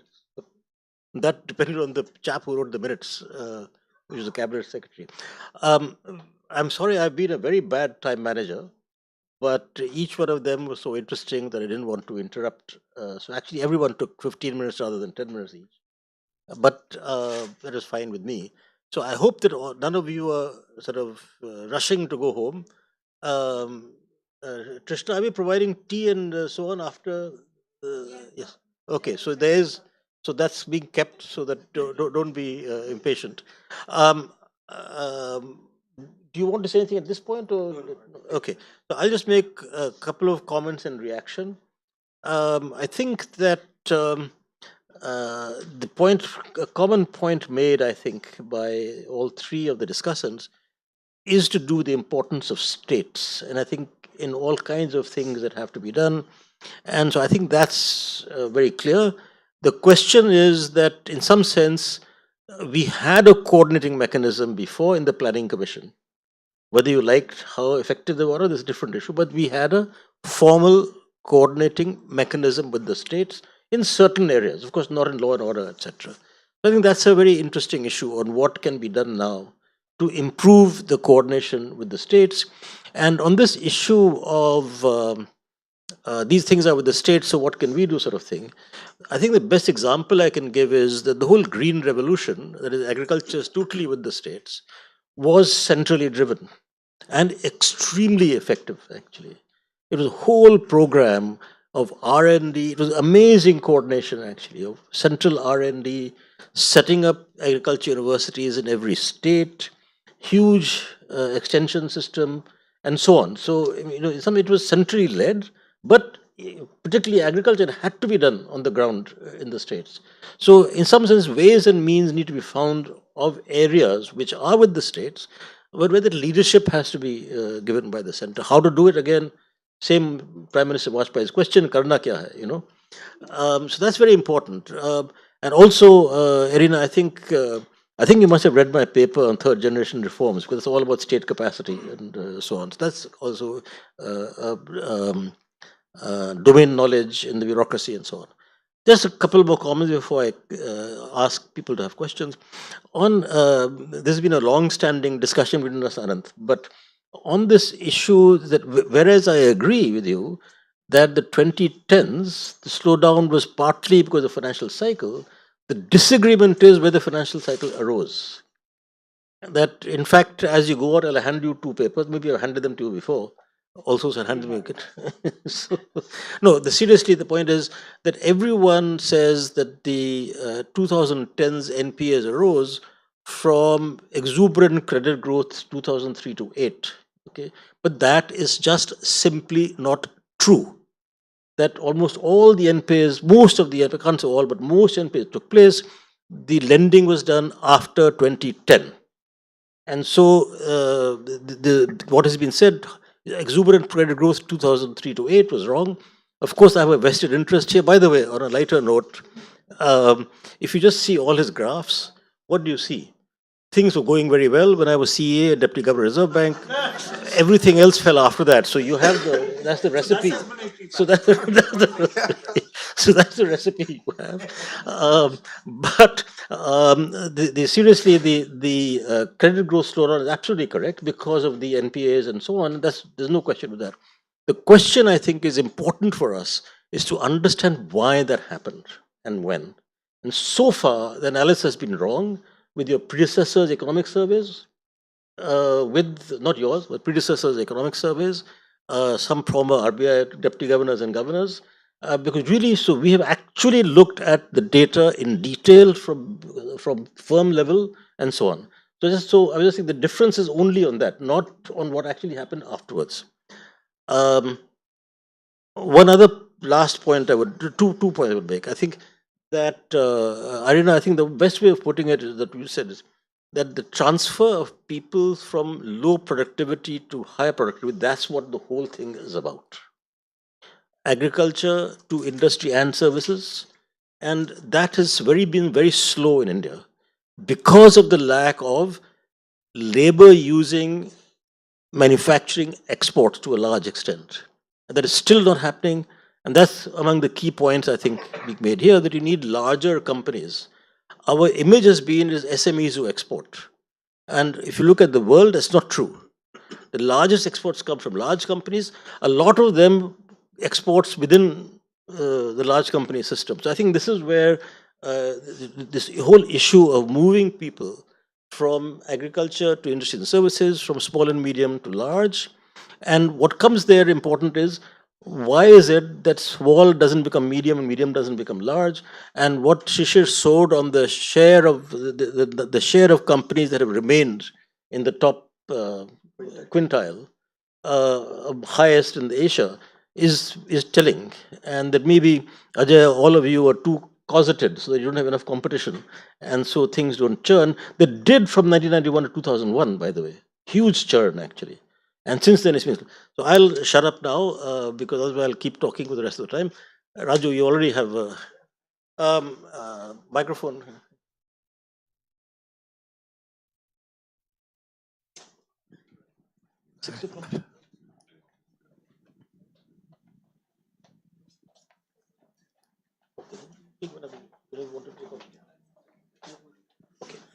So I'm Sorry. Raju Kanoria, and I'm in the midst of a whole lot of economists, but at least I have a colleague sitting as part of the panel.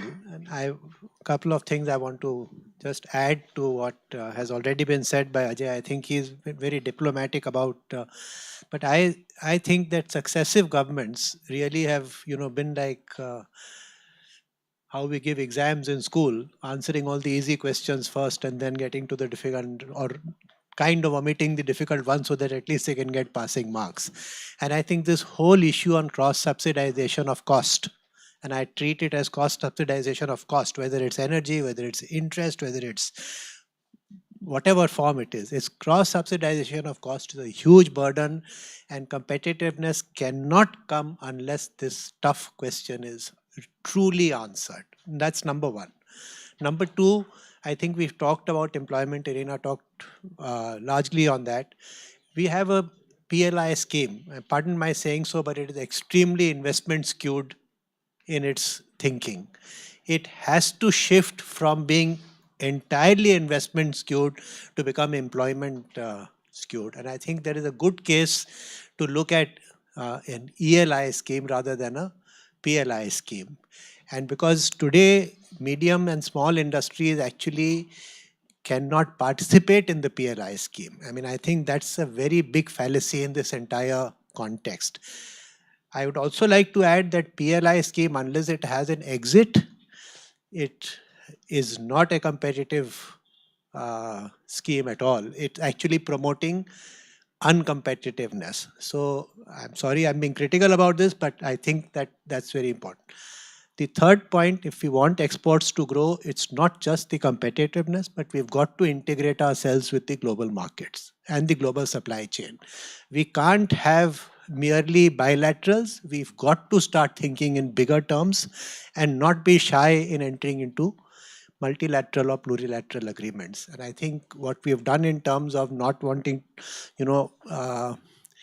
we kind of resist being part of RCEP or Indo-Pacific. I'm not getting into the very specifics of that, but in a broader context, Australia and the UAE are not going to add to exports.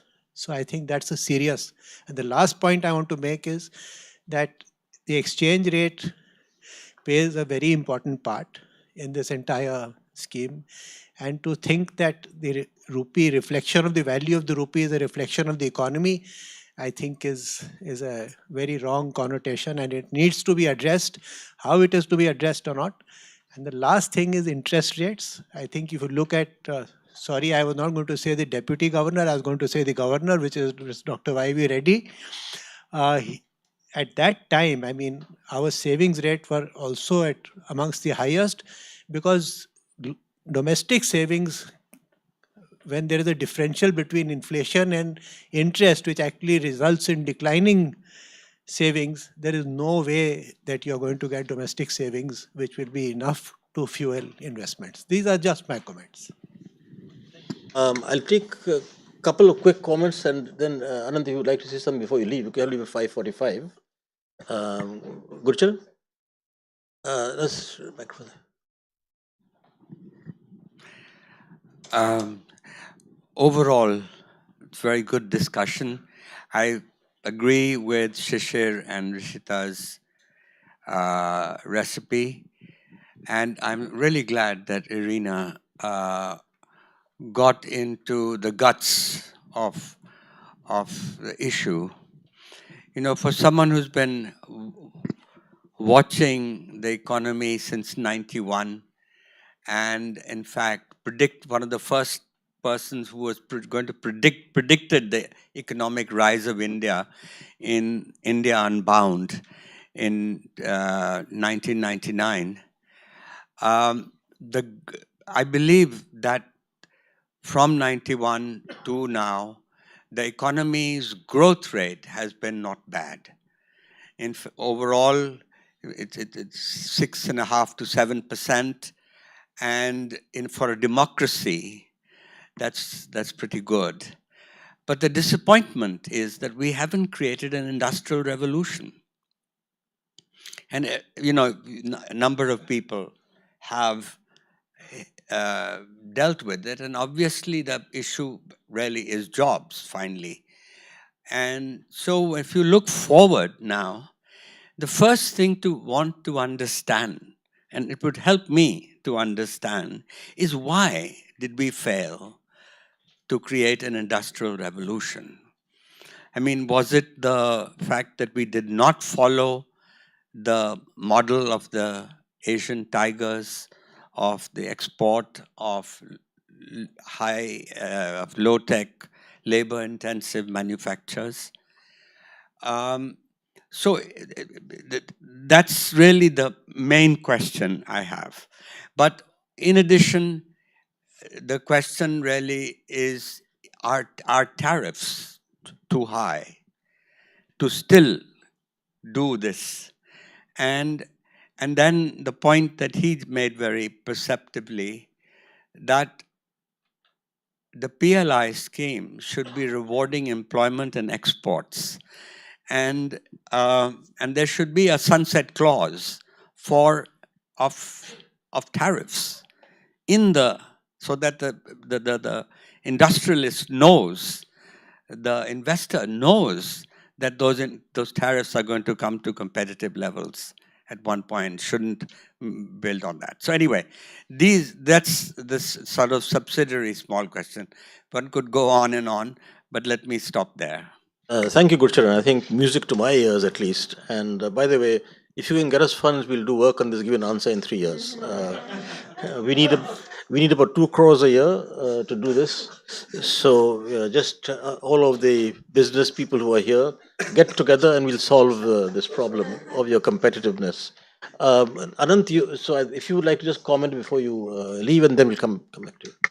Actually, the points about uh,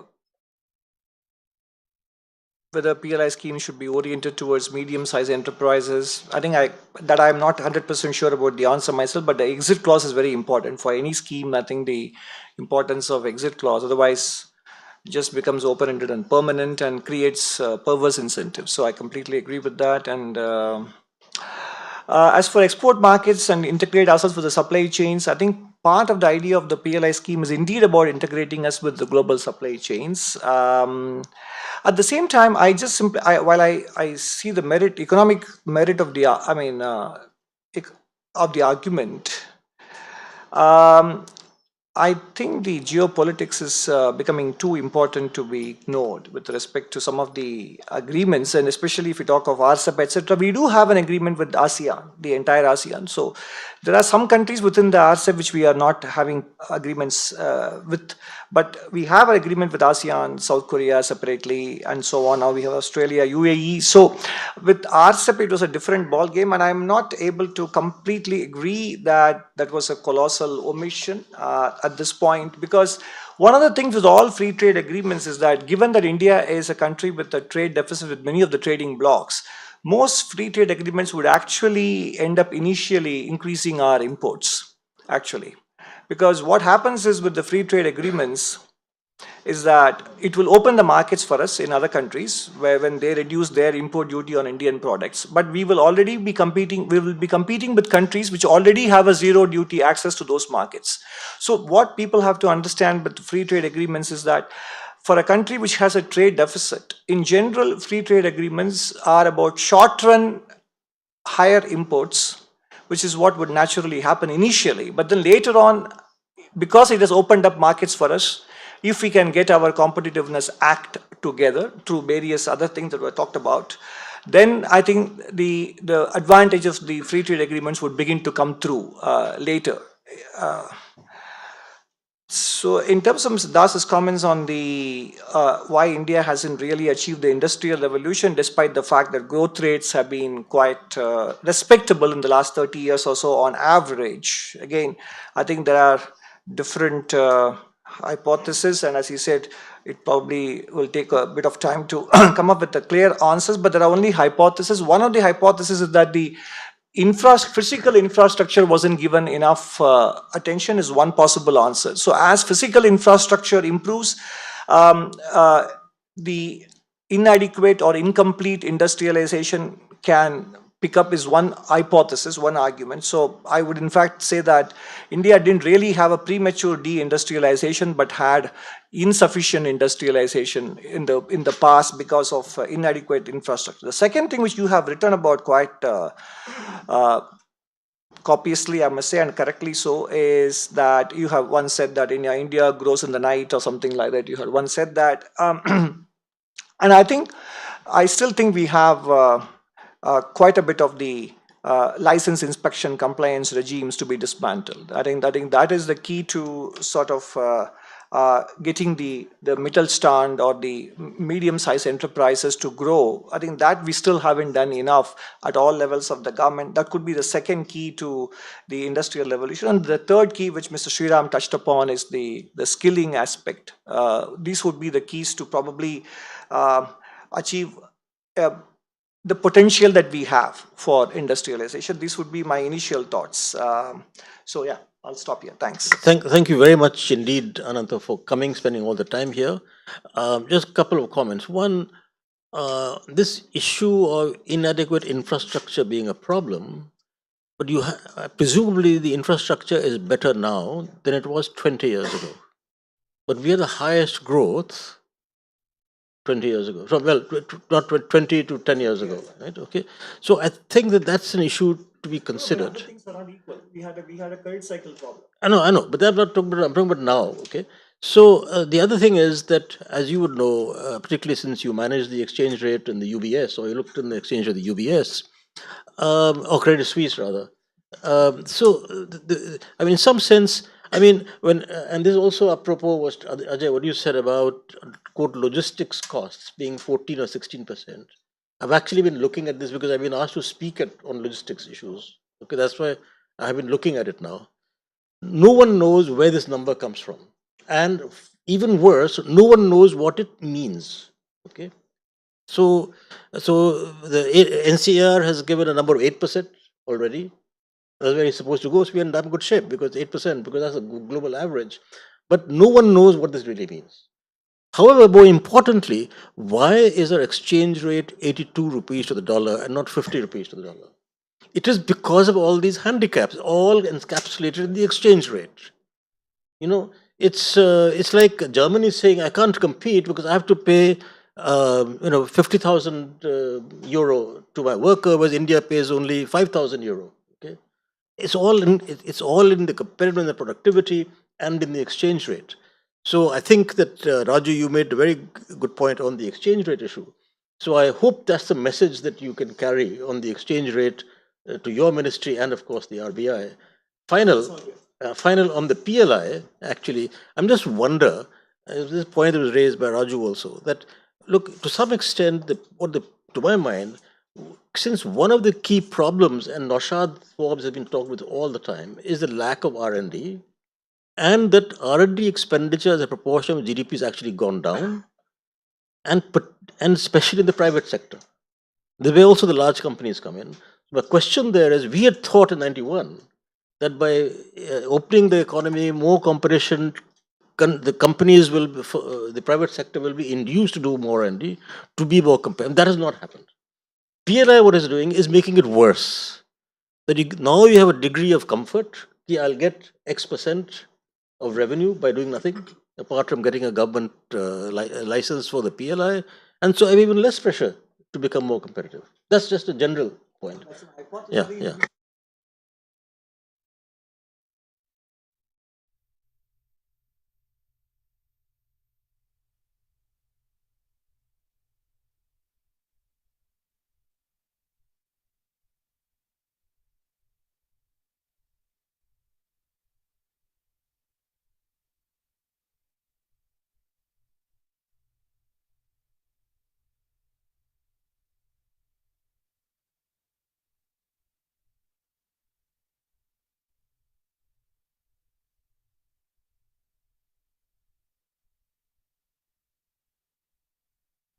Anupam.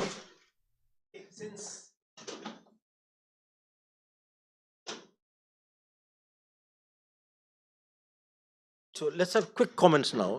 That always happens with people who speak later. I'll just make a quick Yeah, comment. yeah. I have about 10 specific questions about your 10? methodology. Yeah. So I will not go through that and I'll send that especially.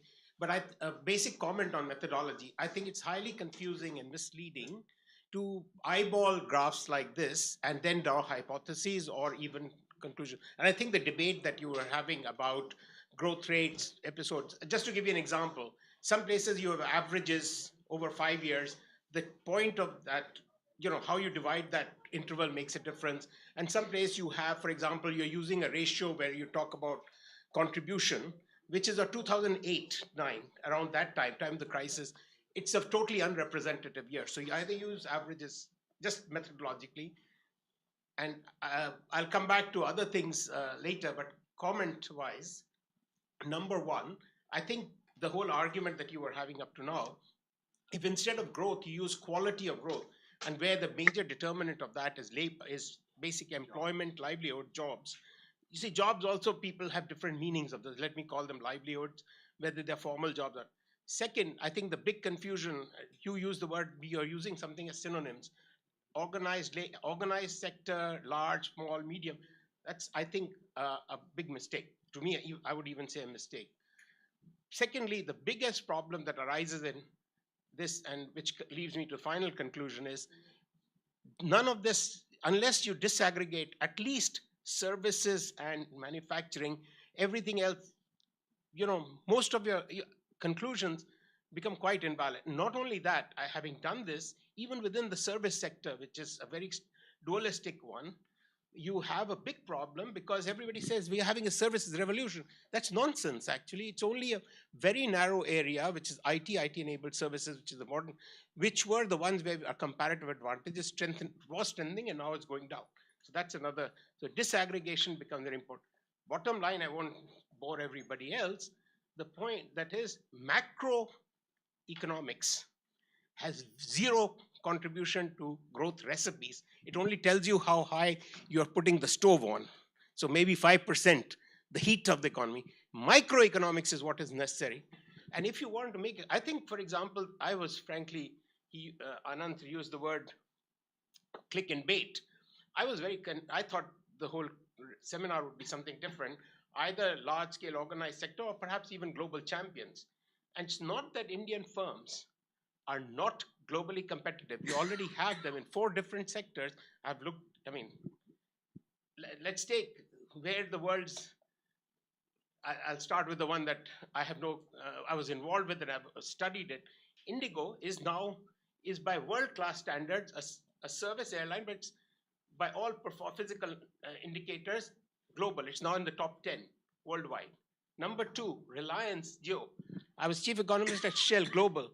The one company that was always the elephant in the room, which was considered global and beat all the world benchmarks, was when they set up the refinery. Number 3, IT services. A lot of them, Rakesh himself will tell you that the telecom services, India was one of the most, worst performers. Today, in the first, it became the best performer in terms of voice, one of the most competitive markets, and now in the case of data. So what I'm trying to say, it's not that India doesn't have the recipes. We do have the recipes, but all of them have to do with microeconomics. It's more than ease of doing business. It's a whole question of, Rakesh mentioned infrastructure. Infrastructure plays an enabling role, but infrastructure is both a service by itself and a cost category. So you have to be very careful on how you measure the contribution. I'm going on too much, but I can give more subsequently in emails.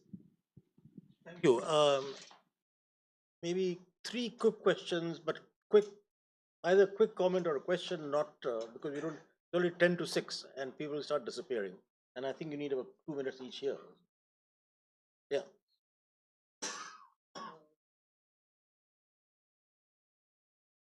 Just a quick comment. I think what perhaps, as you mentioned, we now lack something like a planning commission. So at least, and even as the Prime Minister said that by 2047 we want to be a developed country. So I think it's time that the government comes out with a clear recipe, a clear paper, consulting all the relevant stakeholders, whether the state government, whether it's RBI, whether it's economics or whoever. I think it's important that the government comes out with a paper saying that our target now for the next 5 years, 10 years, 15 years is 7% growth or 8% growth. This is our employment target and this is our GDP target. I think this is really important. Working without a blueprint in the front, I think we'll be just thrashing in the woods. Thanks. Yeah, Rajesh? Sorry. Next. Thank you. Wonderful presentation. When the discussion on not joining the multilaterals, RCEP, etc., exchange rate has been raised, and tariffs were mentioned in brief. But when we compute the competitiveness by measuring the growth rate of exports elsewhere versus India's, I think one suggestion is to look deeper into what happened, what Dr. Mohan said, the early 90s to 2004, when the tariff rates were continuously reduced and the exports growth took place, the country grew up. So it's a very, very important question. I would have gone into other details too, but I think I'm sticking only to this point that if competitiveness is being hampered not by all that has been discussed, including PLI, but more importantly, by the protection having gone up in the last 5 to 7 years. I think that is one of the damaging factors on our competitiveness. Thank you. Thank yourself. Yeah. So I have a question that my name is Harshit and I am from Kirodimal College. So I have a question that since agriculture sector holds a very large share of the population and as ma'am has also mentioned. So I have a question that today more and more farms are becoming rainfall dependent, since we know that groundwater aquifers are declining at an exponential rates. So what needs to be done, because it will be a serious issue of concern as far as agriculture sector's productivity is concerned and our own the food security is concerned. And my second question is that since fourth industrial revolution has been started, so MSMEs, which holds the backbone of our economy, are still hesitant to adopt the newer technologies. Thank you. Burning question. Anyone who will be very unhappy if you don't ask? Okay, last one.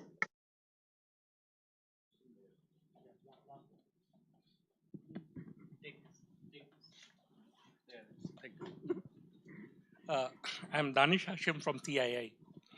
So just a few observations. In fact, I have number of them, but I'll just, in the interest of time, I'll just keep it to two or three. I can be here forever, but they can't. Yeah, I understand. So in fact, it is a very new recipe to me that we are talking about large firms, because all the time we have been talking about that these are the small firms which will actually drive the growth. For example, if you see the one paper, if I remember correctly, by Professor Krugner, so she said actually the India, the problem that it is facing is that they are either small firms or large firms. So I mean, in the middle segment, we did not have enough firms. That is point number one. Point number two is that what kind of policy would you suggest to promote large firms actually, because it will become politically unsustainable. What will you do? Because I think they already have enough advantage. That is point number three. And thirdly, we have all the time been talking about, unshackling the potential of MSME. Like, for example, they have lots of problems relating to labor laws and all that. So if you focus more on large firms, you are actually not giving attention to small firms, and that will limit the potential of employment. That is the other point. And last point, you mentioned about investment and sales ratio, and you showed that it is not declining. But you just reverse it, it becomes your sales to investment ratio, and it is declining. And what it will reflect is that it is actually getting impacted by seasonal factors. So there is a graph showing investment to sales. So if you reverse it, it becomes sales to investment, and that is actually falling. So it is getting impacted by seasonal factors. Thank you, everyone. I think start from there and then Shishir last.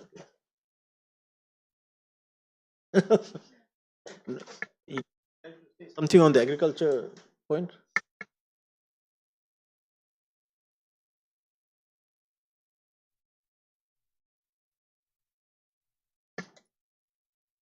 A lot for giving this opportunity and sharing some thoughts. I think agriculture, you've also asked a question, and I appreciate this point that try to move people to higher income bracket from rural to urban or to organized sector, etc., etc. To my mind, we have today 14 crore plus farming families in the country. approximately 82% of them have a shareholding of less than 2 hectares. I think the numbers are so large, and each family, if you take even 5 members, the numbers are so big that moving them to organized sector is a 50-year proposition. I think we have to start moving on some manner of giving them a better income with technology, surety, clarity of direction, a proper system for selling, and multiple factors. Today, for instance, a normal farmer who sells his produce, from the price he gets from a first dealer, I'm using that word, to the customer, is between 5 to 8 different middlemen.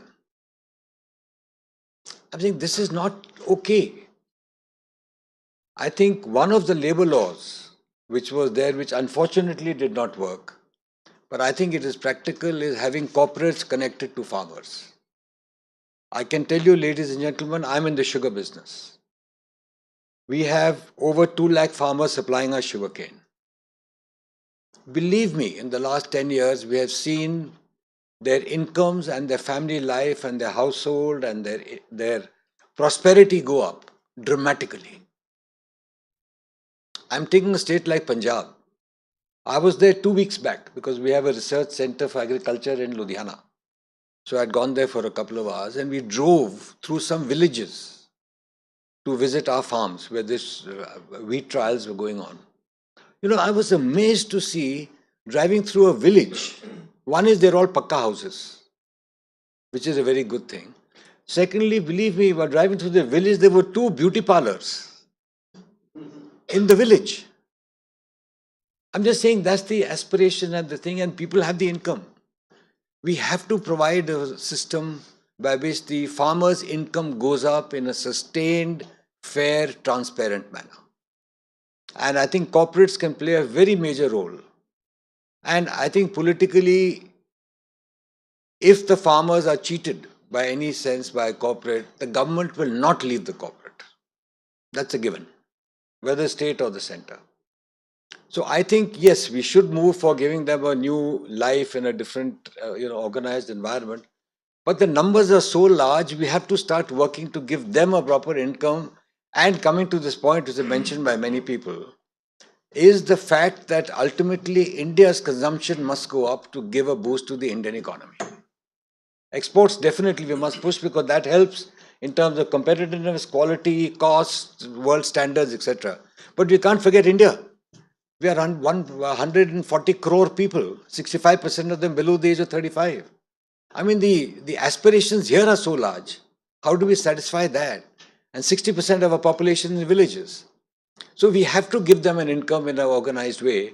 I think in terms of the question you asked of water or things of that type, firstly, the one state we are all aware of, my policy or thinking is anything free is misused. Nothing should be given free. There must be some cost for it. And if one does that, automatically many things will come under control because people will have to pay for it rather than getting it free. Thank you. Shishir? In interest of time, I just say a big thank you to all the panelists, really, for taking out the time. To the audience, because I know, spending 2 hours, and also an online audience, right? A big thank you. I'm glad actually that we got so many reactions, right? That means 50% of the purpose is served, right? Which is to create a debate, right? In research, at least there is no final word, but at least this word got people interested and we started talking. So at least from our standpoint, it's still a win. Lastly, a big shout out for Dr. Mohan for constantly encouraging us. And I just want to place it, right? Because without which, people like me would not be able to pursue these themes. Just in the interest of disclaimer, the study was supposed to be on states growth, but as I was doing that states growth, I realized I don't understand India's growth well. So then I shifted, and he let me do that. So big thank you to you, sir. Thank you. Thank you, Shishir. You could have left out the last bit. But one actually very important central issue of the paper, which is kind of unusual in India, therefore it needs much more discussion and debate and more work, is the greater role that we need of large companies. Okay. And the point there is, it's not through the exclusion of SME. The point there is the more large companies you have greater competitiveness, right? Therefore, incomes are going up, and they will be connected to lots of SMEs, and this whole chain will then generate many more service jobs. Okay, and also pulling in agriculture. That is, if you as you gain greater competitiveness in processed foods and everything else, right? You'll have also pulling, upgrading the agricultural productivity. So I think that maybe one of some of the discussion that is reflected, you might possibly think of how you actually explain what the sort of recipe, the new growth recipe, which in some has got escaped people actually, because the McKinsey Global Institute did an excellent study, what they call outperformance, on looking at what the highest growth countries, what their growth recipes have been. A lot of very interesting findings. Among them was this issue of that many of the successful countries have really had large firms, and it's large firms who export, of course, with a huge. And I think the best example that we have perhaps is Maruti, perhaps in terms of how they set up the whole supply chain system. So I think that we already have that experience. I just wanted to encapsulate a lot of the discussion that the whole thrust is that look, you've got to export more, to export more, you've got to be more competitive. How do you become more competitive? Larger firms, that'll then generate jobs and so on. So I just wanted to close with that. And I think, Ajay, I'll have to have a longer discussion with you on keeping people down on the farm. And thank you, everyone, and everyone on Zoom, actually.